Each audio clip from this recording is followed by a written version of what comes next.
С една проява на неподчинение хората се изгубили, станали отчуждени от живота, който произлиза от Бога. Грехът и смъртта станали неизбежни за всеки роден на земята човек. С изключение на един – Исус Христос. Той използвал силата си от Бога, за да лекува болните, да нахрани хиляди и дори да възкресява мъртвите. Докато бил на земята, Исус извършил много чудеса. Но дали те са просто разкази от миналото или сочат към нещо далеч по-велико? Помагат ни да надникнем в чудесно бъдеще?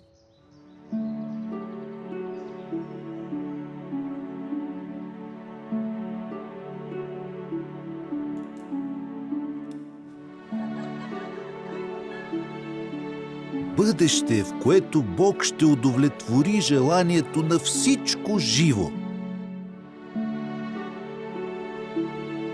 Истинският живот, който Бог обещава на всеки от верните си служители.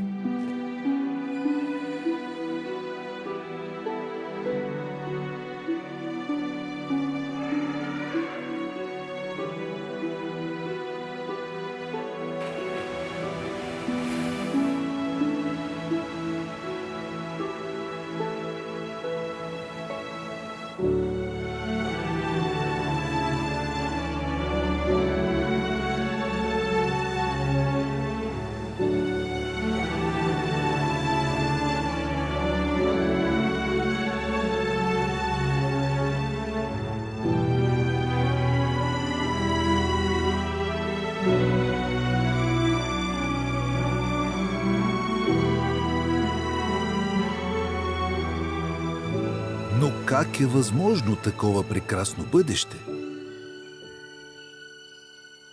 Благодарение на това, което Исус направил за нас. Той дошъл на земята с определена цел.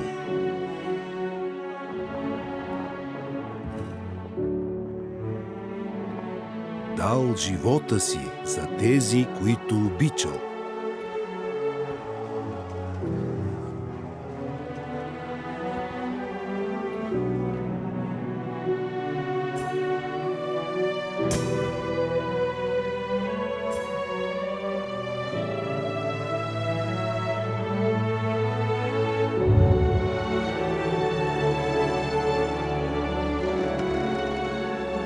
Проклятието на наследения грях и смъртта вече можело да бъде вдигнато от всеки един от нас.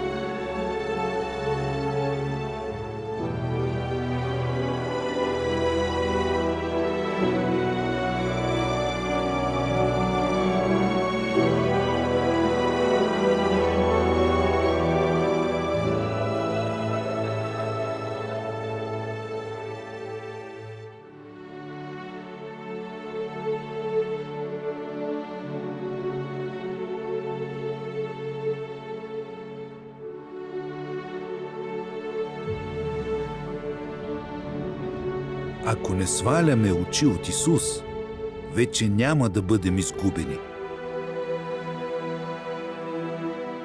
Той ще ни покаже пътя към бащата.